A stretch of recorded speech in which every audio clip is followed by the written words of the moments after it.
Breaking news చూస్తున్నాం. ప్రముఖ choreographer Jani master bail petition పై విచారణను రంగారెడ్డి జిల్లా కోర్టు వచ్చే నెల 7వ తేదీకి వాయిదా వేసింది. నిందితుడు దాఖలు చేసిన బెయిల్ పిటిషన్ పై నార్సింగి పోలీసులు రంగారెడ్డి జిల్లా ఫాస్ట్ ట్రాక్ ప్రత్యేక పోక్సో చట్టం కోర్టులో కౌంటర్ కూడా దాఖలు చేశారు.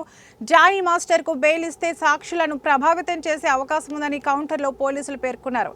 విచారణ సమయంలో బెయిల్ ఇవ్వవద్దని కోర్టును కోరారు. ఈ రోజు విచారణ జరిపిన న్యాయస్థానం తదుపరి విచారణను వాయిదా వేసింది. అసిస్టెంట్ కొరియోగ్రాఫర్ పై లైంగిక వేధింపుల ఆరోపణల కేసులో జానీ మాస్టర్ ను నార్సింగి పోలీసులు అరెస్టు చేసి చంచల్గూడ జైలుకు తరలించిన సంగతి తెలిసిందే. కోర్టు అనుమతితో అతనిని 4 రోజుల పాటు కస్టడీకి తీసుకుని విచారించారు. ఇప్పటికే అతని నుంచి పలు విషయాలను రాబట్టారు. కాబట్టి ఈ సమయంలో బెయిల్ ఇవ్వవద్దని కోర్టును కోరారు.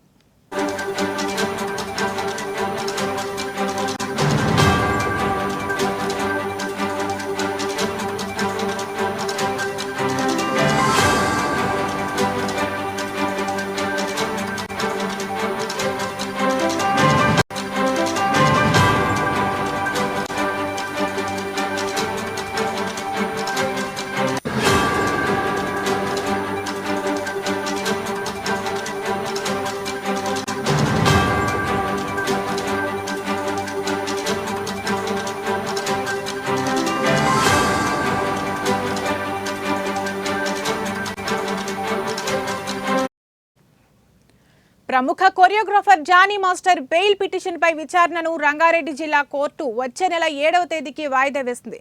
నిందితుడు దాఖలు చేసిన బెయిల్ పిటిషన్ పై నార్సింగి పోలీసులు రంగారెడ్డి జిల్లా ఫాస్ట్ ట్రాక్ ప్రత్యేక పోక్సో కోర్టులో కౌంటర్ కూడా దాఖలు చేశారు. జానీ మాస్టర్ కు బెయిల్ ఇస్తే సాక్షులను ప్రభావితం చేసే అవకాశం ఉందని కౌంటర్లో పోలీసులు పేర్కొన్నారు.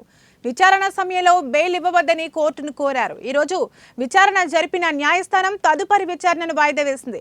అసిస్టెంట్ కొరియోగ్రాఫర్ పై లైంగిక వేధింపుల ఆరోపణల కేసులో జానీ మాస్టర్ ను నార్సింగి పోలీసులు అరెస్ట్ చేసి చంచల్గూడ జైలుకు తరలించిన సంగతి తెలిసిందే. కోర్టు అనుమతితో అతనిని 4 రోజుల పాటు కస్టడీకి తీసుకుని విచారించారు. ఇప్పటికే అతని నుంచి పలు విషయాలను రాబట్టారు. కాబట్టి ఈ సమయంలో బెయిల్ ఇవ్వవద్దని కోర్టును కోరారు.